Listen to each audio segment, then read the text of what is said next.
আসসালামু আলাইকুম দর্শক। আমরা বাংলাদেশের মানুষ, বাংলাদেশের 18 কোটি মানুষ, আমরা কোনো কঠিন বেদনাদায়ক সংবাদের জন্য অপেক্ষা করছি কিনা এই প্রশ্নটা উঠানো বা এই কথাটা বলা বোধহয় অনেক কিছু না, কারণ আমরা সবাই মেনে নিয়েছি, আমরা জানি যে আমাদের এই দেশের একটা বড় জনগোষ্ঠীর নেত্রী এবং জনগোষ্ঠীর যাকে যাকে তারা মায়ের জায়গায় সম্মান করেন এবং বাংলাদেশের কোটি কোটি মানুষের আগ্রহের জায়গা। এবং রাজনৈতিকভাবে যে জয়ী মতাদর্শেরই হোক না কেন, মনুষ্যত্ব সবার আগে সেই জায়গায় বিএনপি চেয়ারপারসন বেগম খালেদা জিয়ার শারীরিক যে সিচুয়েশন, সেই সিচুয়েশন নিয়ে একটা উদ্বেগ, উৎকণ্ঠা, আশঙ্কা গত কিছুদিন ধরেই এটা আর বলার অপেক্ষা রাখে না।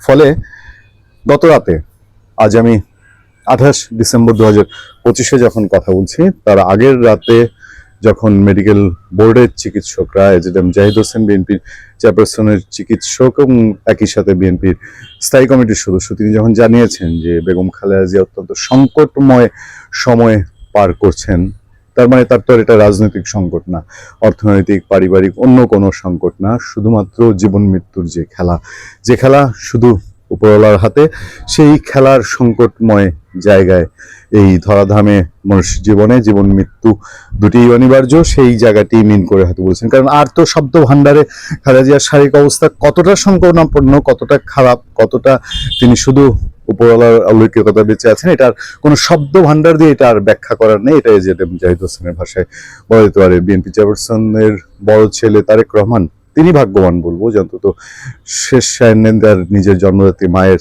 চেহারা দেখে যেতে পারছেন। এবং সেই সময় এই আমি যেই লাইন দুটো পড়েছি, যে লাইনটি বলছি যে আমরা কোনো সেই ভয়ঙ্কর সংকটময় বা ভয়ঙ্কর খারাপ কোনো খবরের অপেক্ষা কিনা, এটাও খুবই ডাইহার্ড বিএনপির একজন কর্মী, একজন নেতা এক জায়গার তার ফেসবুক থেকে কোট করা, যে তারা সবাই ধরেই নিয়েছেন যে কি ফলাফল, কি রেজাল্ট আমরা সবাই হয়তো জানি, আমরা বুঝি যে কি হতে যাচ্ছে, কি হবে।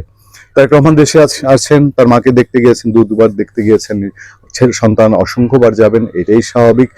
কিন্তু সেই সময়টা, যে সময়টার জন্য কেউ প্রত্যাশা না করলেও সেটা আসবেই, এটাই জানা যে এই সময়ে ফিরে আসবেই। বেগম খালেদা জিয়ার এই অসুস্থতা এবং তার যে দুঃসংবাদের আশঙ্কা করা হয়, সেই আশঙ্কা এতটাই সাংঘাতিক যে এটার এফেক্ট শুধু বেগম খালেদা জিয়া, তারেক রহমান তার মধ্যে থেমে নেই। এই এফেক্ট সারা বাংলাদেশের 16 কোটি মানুষের মধ্যে কোনো না কোনোভাবে, সেটা হোক তার রাজনৈতিক সমমনা কেউ বা রাজনৈতিক বিরোধী কেউ, তারেক রহমান বা বেগম খালেদা জিয়া, যে কারোরই রাজনৈতিক সমমনা কেউ, রাজনৈতিক সমর্থক কেউ, অথবা কাছাকাছি মানুষের কেউ বা হোক বা তার বিরোধী মানুষ কেউ, সবাই এটা যে একটা এফেক্ট আছে সেটা সবাই জানেন। বেগম খালেদা জিয়া তার থাকা না থাকা, এটা একটা ইমোশনাল জায়গা, এবং সেই ইমোশনটা বিএনপির যে কোনো ক্ষেত্রেই এটার প্রভাব ফেলবে। সামনে নির্বাচন, বিএনপি মহাসচিব আজকে বলেছেন যে একটা সংকটকালীন সময় বাংলাদেশ পার করছে, সেটা খুব সহজে অনুমান করা যায় কি সংকট। এটা যে তারেক রহমান আসার সঙ্গে সঙ্গে সেই সংকট তার হাত গুটিয়ে নিয়েছে তা তো না।